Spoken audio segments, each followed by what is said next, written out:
It's close.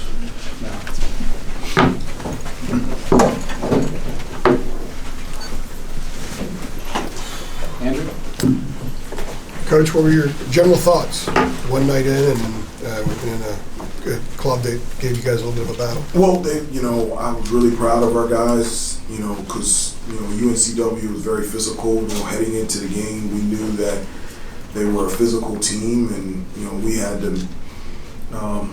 we had to match and be able to handle that physicality. And, especially in the first half offensively, they just took us out of our rhythm offensively, and we didn't do a good job of handling how physical they were. And, heading into the game, we knew that this was a team that was going to crash the offensive glass, and we talked about it, we practiced it, we drilled it, and we just didn't do a good job of that in terms of boxing them out. They got 16 offensive rebounds.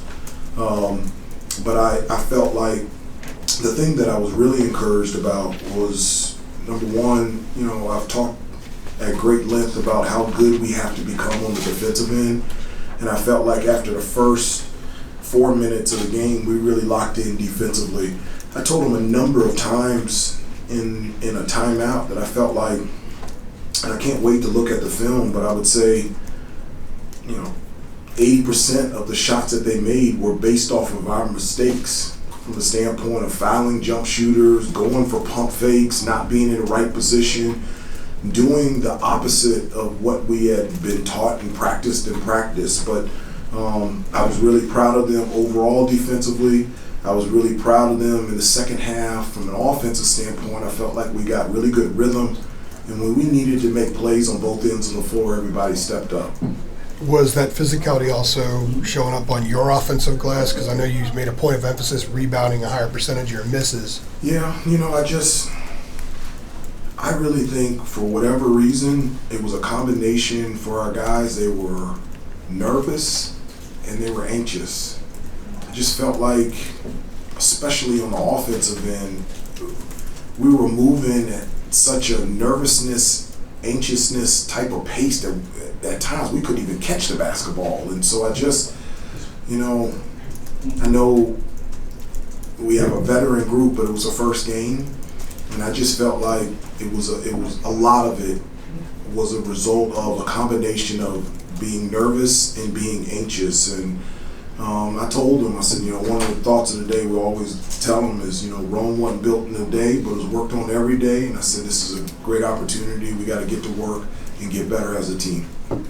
Hubert, how encouraged were you by the use of your bench? Seth Trimble in particular seemed like he had a good stretch. Yeah, he did. I thought Seth played really well when he was out there on the floor. He's a guy that is just gifted athletically, and he can do a number of things on both ends of the floor.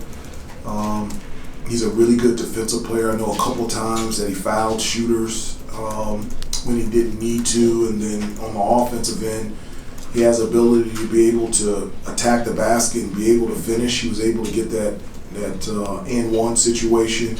Made also a couple free throws, and I thought DeMarco played really well coming off the bench. I thought the 6 minutes that Tyler Nickel was in was huge for us, and he's going to continue to get more minutes. And I thought, in the first half, the minutes that Dontre Styles played, I thought was really beneficial to us as well. Coach, we were just told that 4 assists for the team was the lowest since 1980 for a Tar Heel team. What was UNCW doing to sort of shut down those offensive opportunities? I don't think it was, UNCW is a fantastic basketball team and extremely well coached. I think the reason why we only had 4 assists didn't have anything to do with UNCW, had everything to do about us. One of the things that we pride ourselves on is passing up good shots to get great shots. We always talk about having spacing and balance and movement and a combination of player and ball movement, and for the most part, especially in the first half, that just wasn't there. I really think everybody, when I talk about anxiousness from a standpoint of just wanting to do something good and make something happen instead of being the facilitator. And I really, my hope is, and I think it was first game anxiousness and nervousness that uncharacteristically put us in a position offensively where we weren't sharing the ball like we usually do. Footnote to that is the 3 assists like UNCW, are the fewest we've allowed in a game since 1975. So 7 total. Kentucky, 1975. Coach, what does a win like this and playing such a tough team do for you guys going forward? Well, I've only been a head coach for a year and a half, but one thing that I have learned is it's very difficult to win at this level, and a win is a win. And even though that there's some things that we normally do better and we have to do better, I was really happy and I was really proud of the way that they responded tonight. In a situation where plays needed to be had on both ends, we always stepped up, and so that's very encouraging. And so, I told them before, right now it would be shocking to me if we were the team that we're going to be towards the end of the season, but it gives us a really good baseline on things that we need to improve on and get better at, and I'm really looking forward to getting back to practice and getting to work. Coach, how can you speak to the environment? I think they said there was over 4,000 students. A lot of the players voiced it was like an ACC environment on a 9 o'clock on a Monday in November. Can you speak to the environment you guys? It was amazing. When I walked out of the tunnel, it was the energy was live. It was really unbelievable, and so just the support and the buzz around this team has just been off the chart. I'm so thankful for the fans and their support, not only tonight but all last year. I want to send a specific and special shout out to the student body. I mean, all the students, they sold out all of their seats. And so, it makes a difference. It made a difference for us at home last year. It makes a difference. It made a difference for us tonight. When we have that type of support, whether it's a Monday night at 9 o'clock or a Friday night at 7, it doesn't matter. Having that type of support and from our fans and specifically from our student body is something that helps us out there on the floor, and I'm just very, very thankful for it. And with Pete Nance now in the fold, how much more versatile are you guys defensively? It seems like he was pretty comfortable slipping down to that 5 position. You put Leaky at the 4 when Armando's in foul trouble. Yeah, you can do a number of things with Pete on both ends of the floor. Defensively, he can play the 5. He has tremendous lift and athleticism, so he can guard guards out on the perimeter.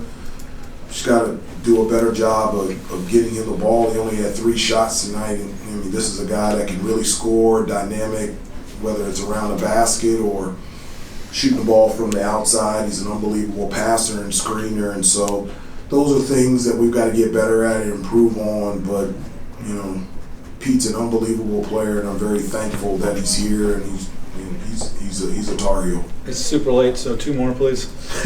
Hubert, Armando said the guys were sitting in the locker room and sort of taking stock of how everyone played bad, like sort of looking like you played bad, and then you came in very positive, is what he said. Like, what were you the message you were wanting to leave with those guys? Was it the Rome isn't built in a day type thing? Like, what were you telling them? Well, I've always been positive. I like to encourage, and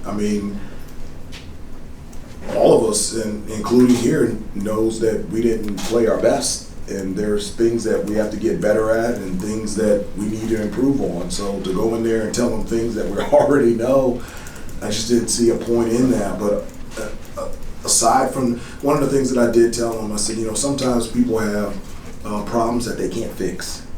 And the things that we need to fix are fixable, and they're can easily be changed. And I said that's positive.